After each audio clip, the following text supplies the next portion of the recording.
Voici maintenant un mois que j'ai acheté ces deux iPhones, l'iPhone 13 mini et l'iPhone 13 Pro Max. À la base, j'avais envie de vous faire un test de ces deux smartphones, mais j'y arrive juste pas. Je n'arrive pas à passer le pas et à chaque fois que j'utilise ces engins, eh bien je me sens revenir tellement d'années en arrière, c'est effarant. Loin de moi l'idée de cracher de la haine gratuite ici, je vais enfin vous expliquer pourquoi je déteste tant ces iPhones. Salut, c'est Léo la chaîne Techmaker et voici ma vidéo tant attendue de test des nouveaux iPhone 13, que ce soit la gamme normale ou la gamme Pro, mais comme vous l'avez sûrement compris, cette vidéo sera un peu différente de ce que j'avais prévu. En effet, le but à la base après l'unboxing que j'ai pu faire le mois dernier était d'adopter un de ces smartphones pendant au moins un mois et de faire un retour d'expérience. Le problème, c'est juste que j'ai pas réussi. J'ai pas envie de vous mentir en vous disant que je l'ai fait parce que déjà de toute façon si vous me suivez sur Instagram, vous voyez très bien que j'utilise celui-là à la fin de chacune de mes séances de sport. Donc finalement c'est compliqué de mentir là-dessus, mais aussi car j'ai toujours voulu être honnête avec vous, donc autant pas vous dire que je les ai testés quand c'est pas vrai. Je vais donc vous expliquer pourquoi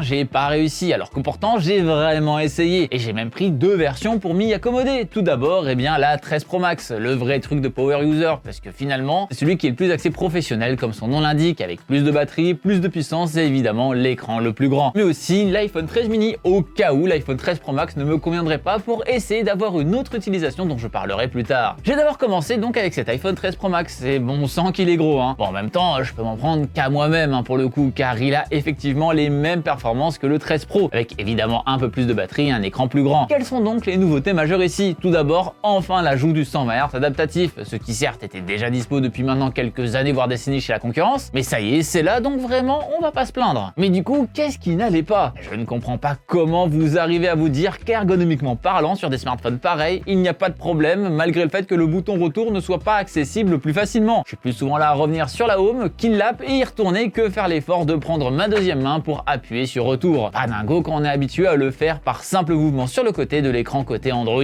Tout ça peut vous paraître débile, mais je vous rappelle que mon dernier iPhone, c'était le 3GS, alors je redécouvre l'environnement iOS. Et donc des trucs que je trouve trop bien sur Android et sur lesquels je me suis habitué, ne sont juste pas là. Et évidemment, le truc qui fait que j'ai pas pu m'y accommoder, c'est ce qu'il y a là en bas, cette foutue prise Lightning. Quand tu t'es habitué à avoir qu'un seul câble avec toi pour recharger tous tes appareils que tu as chez toi, c'est juste impensable de devoir en avoir un autre pour seulement un appareil. J'ai l'impression de revenir à la préhistoire, cette fameuse époque où chaque constructeur avait soit sa prise en carré, soit sa prise en étoile ou même en forme de parapluie. Quel enfer! J'avais même pensé au début à un subterfuge, je n'utilisais que la charge sans fil, quitte à me trimballer avec une batterie externe profitant de cette technologie et qui elle de son côté se recharge en USB-C. Et bonjour le bordel pour juste accepter cette prise qui encore une fois je précise n'est pas là pour une réelle innovation ou autre, mais vraiment que pour le pognon. C'est moins rapide que de l'USB-C, c'est moins général même chez Apple car ils sont passés à l'USB-C sur l'iPad et le MacBook, et évidemment c'est moins simple à trouver, faisant de sacrés profits à Apple. Il y a même la Commission européenne qui s'en mêle pour essayer de les forcer à enfin remplacer ce foutu port pourri là, même si on a l'impression que Tim serait prêt à sortir un iPhone sans port de recharge, juste pour ne pas leur donner raison. Car la Commission a commencé il y a 10 ans par faire seulement de la suggestion, puis de la recommandation il y a 5 ans, et tape enfin sur leurs doigts de manière un peu sérieuse maintenant. C'est quand même pas trop tôt. Avec tout ça, j'avais juste l'impression de prendre 10 ans pour faire quoi que ce soit. Déjà car j'avais souvent besoin d'avoir mes deux mains alors que je voulais juste revenir une page en arrière parce que donc c'était pas nécessaire, mais aussi parce que j'avais l'impression d'avoir un smartphone trop gros. Et ok, j'ai pris le max, je peux m'en prendre comme moi-même, mais vu que je viens du monde du pliable avec un petit écran et un grand écran, là j'avais toujours l'impression d'avoir un écran qui était soit trop petit, soit trop grand. J'avais jamais l'impression d'avoir ce dont j'avais besoin. Et cela va dépendre évidemment des préférences de chacun ainsi que de son profil, mais moi, en tant que power user qui aime bien avoir accès aux dernières technologies quel que soit leur coût, je trouve ça un peu précaire quand même de se retrouver si coincé quand je me suis habitué à utiliser du pliable depuis plus de 2 ans maintenant. Surtout que j'oublie d'autres détails, j'ai l'impression que l'encoche du Face ID me fixe tout le temps tellement elle est gigantesque, et c'est encore pire quand on a pris l'habitude de la caméra sous l'écran chez les concurrents. Donc voilà, j'ai pas réussi, mais c'est pas grave car j'avais pré-shot le truc au moment de précommander ces iPhones en me disant au pire, tant pis pour essayer d'avoir l'iPhone 13 Pro Max en téléphone principal, on va rester sur mon actuel et avoir l'iPhone 13 mini en téléphone secondaire. Oui, me balader avec deux smartphones ça peut paraître fou et aussi vraiment de droite, on va pas se mentir. Pourtant ce choix d'avoir deux smartphones, c'est ce qu'ont fait pas mal de pros dans le milieu. MKBHD par exemple se balade toujours avec deux smartphones, un principal qu'il préfère et un secondaire. Et donc vous l'aurez compris, un Android et un iPhone. Lors de sa présentation setup de voyage 2020, c'était un OnePlus 8 Pro en téléphone principal et un iPhone 12 Pro Max en secondaire. Oui, mais il a de grandes poches. Mais quel intérêt alors? Parce qu'il est coincé dans les deux écosystèmes? Parce qu'il a besoin de ça juste pour sa montre connectée, son Apple Watch? Parce qu'il y a réellement des intérêts non négligeables à avoir un iPhone avec soi même si on préfère avoir un Android pour bosser? Eh bien oui, mais pas que pour de bonnes raisons. En effet, sur le point de la capture vidéo pure et dure, l'iPhone est imbattable. C'est lui qui fait les meilleures vidéos, c'est lui qui s'en sort le mieux quelles que soient les situations de manière générale, et c'est lui qui casse la tronche à tous les smartphones sur ce secteur. Et quand on voit à quel point la vidéo est extrêmement importante dans notre vie de tous les jours, et surtout en tant que professionnel sur les réseaux, il est compréhensible de vouloir la meilleure qualité possible. Et il y a même des formats spéciaux pour ça, comme le ProRes maintenant, mais on en parlera plus tard de ça. Mais bon, en réalité, entre tous les smartphones haut de gamme, même si la différence de qualité vidéo est présente, elle n'est pas non plus grandiloquente. Enfin, tant qu'on reste sur l'application d'appareil photo natif du smartphone en question. En effet, là où les choses vont vraiment se gâter, et la raison pour laquelle tant de personnes font ce choix d'avoir deux smartphones, eh bien c'est quand on passe aux applications des réseaux sociaux par exemple. Parce que là, c'est plus du tout la même. En effet, lorsque vous prenez une photo ou une vidéo sur un appareil, ce que vous voyez sur votre retour, c'est pas le résultat final, car si c'était le cas, ça boufferait énormément de performance et de batterie de votre appareil, et ça rendrait aussi l'expérience beaucoup moins fluide. Non, ce que vous voyez à l'écran,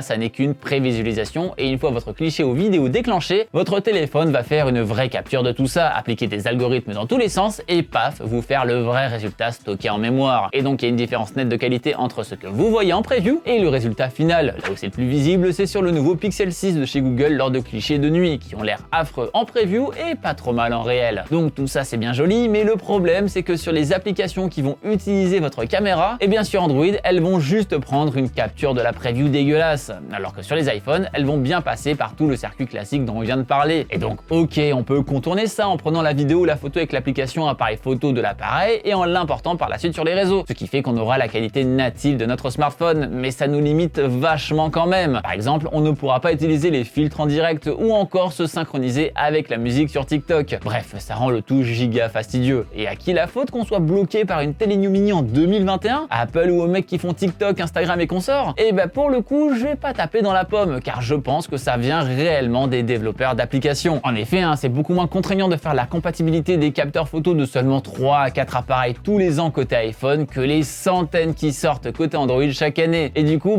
ils s'embêtent pas trop. Bon, en vrai, ça m'étonnerait pas qu'il y ait un petit chèque d'Apple derrière ça aussi, mais il n'y a aucune preuve de ça et je préfère ne clairement pas m'avancer, mais n'écartons aucune possibilité. On commence enfin à avoir des améliorations à ce niveau-là. Par exemple, pour reparler des pixels, la qualité sur Instagram et Snapchat était terriblement affreuse sur le modèle 5 et normalement ces deux-là utilisent enfin le Pixel Visual Core pour améliorer la qualité. Mais bon, on n'est clairement pas au niveau natif côté iPhone et finalement le combat est déséquilibré là-dessus, tout cela par fainéantise. Je veux dire, quand le rendu d'Instagram sur mon Z Fold 3 5G ressemble à ça à la base, vous voulez que je fasse quoi? Ils sont allés au point de forcer les applications à changer de ratio maintenant pour altérer ça. Et en réalité, j'étais prêt à faire omission de tous les défauts que j'ai pu citer auparavant concernant le 13 Pro Max juste pour ça, et d'au pire d'utiliser l'iPhone 13 mini en secondaire pour pouvoir utiliser les réseaux sociaux avec certes toujours les défauts inhérents à l'OS, mais en plus avec d'autres défauts qu'il y a sur cet appareil comme la batterie réduite ou l'écran seulement 60 Hz en 2021. Mais en y repensant, j'ai pas envie de soutenir ça. Tant pis si j'ai une qualité dégueu en enregistrant directement sur les applications. Mais là,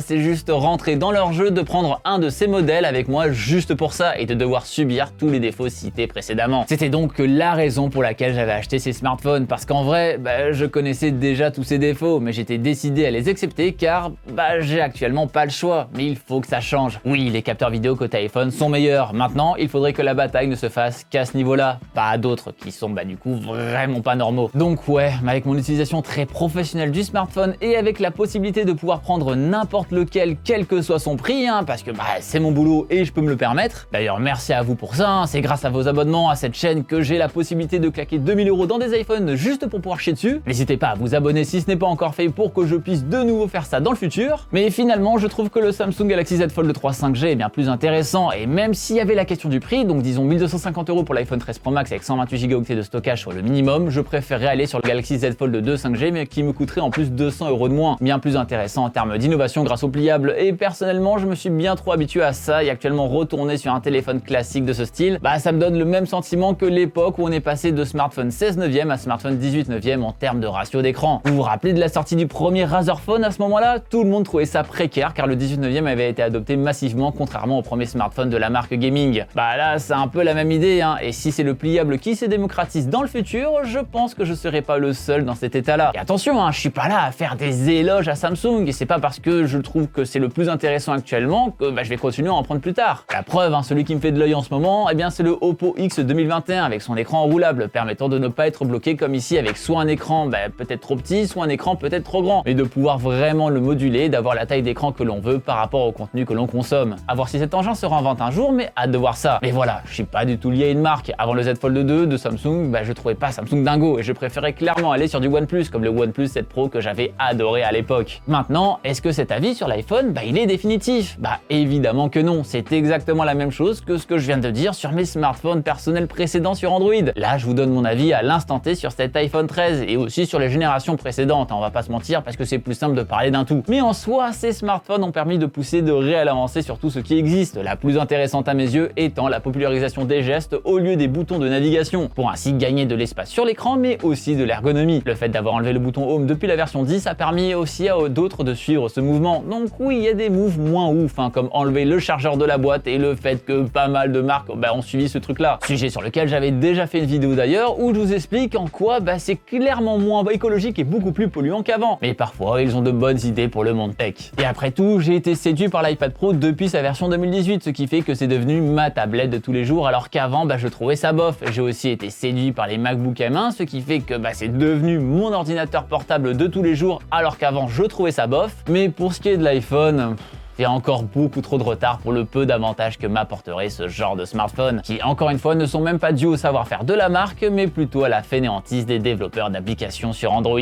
Et cautionner ça, je trouve ça juste gênant. Mais finalement, avoir voulu faire le choix d'avoir deux smartphones à un moment juste pour pouvoir utiliser ces applications correctement, avec le recul, ça me fait juste rire. C'est comme si on cautionnait le fait que des jeux vidéo puissent bien tourner sur une carte graphique Nvidia RTX, mais très mal tourner sur une carte AMD Radeon à performance équivalente. Et le pire, c'est que pendant un moment, ça a été le cas ça. Depuis, tout a été uniformisé ou presque, et quand on choisit une carte graphique, on prend juste ce qui est le meilleur, pas ce qu'on est forcé de prendre à cause d'une connerie. Et elle est là la grande différence. Le MacBook Pro est selon moi le meilleur ordinateur ultra portable tout PC confondu. L'iPad est selon moi la meilleure tablette toute tablette confondue, mais l'iPhone 13 Pro a beau être le meilleur iPhone de tous les iPhones confondus, il est selon moi extrêmement en retard par rapport à ce que fait la concurrence. Car d'accord, il y a des innovations dont j'ai pas parlé sur cette vidéo, le mode cinématique qui fait un faux bokeh en vidéo que tout le monde trouve giga bof, ou encore le ProRes permettant d'avoir une vidéo de bien meilleure qualité, ce qui peut être pratique si derrière on fait du montage. Mais déjà c'est extrêmement spécifique car quand on a le besoin de fichiers vidéo sur lequel faire de la colorimétrie,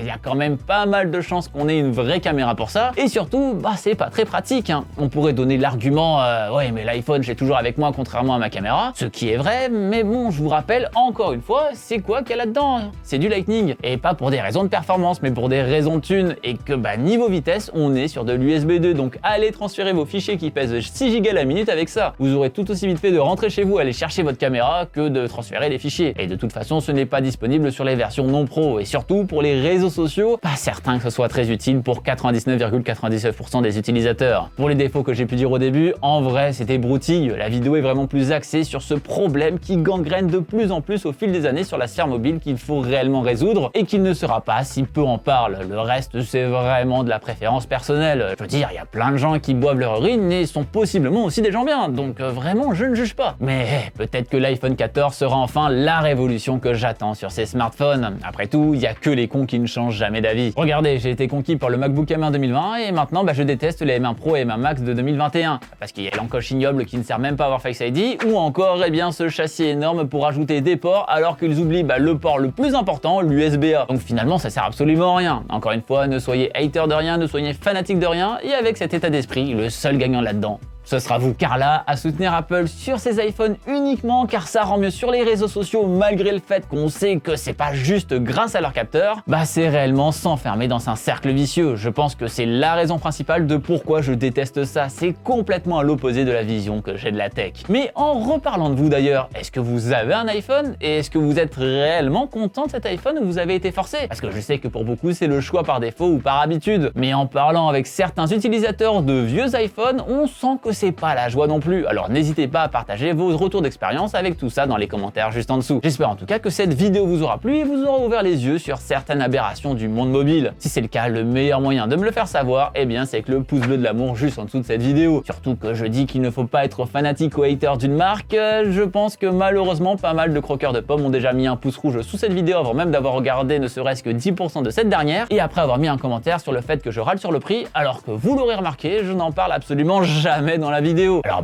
mettez un pouce bleu afin de m'aider à rétablir ce fameux ratio indicateur. N'hésitez pas à partager cette vidéo si vous aussi vous pensez que cette envie de faire du propriétaire dans tous les sens fait vraiment trop de mal au monde tech. Et bien sûr, le plus important, si ce n'est pas déjà fait, abonnez-vous à la chaîne en cliquant sur le logo qui vient d'apparaître juste là. C'était Léo, la chaîne Techmaker, et surtout, n'arrêtez jamais d'apprendre. Salut!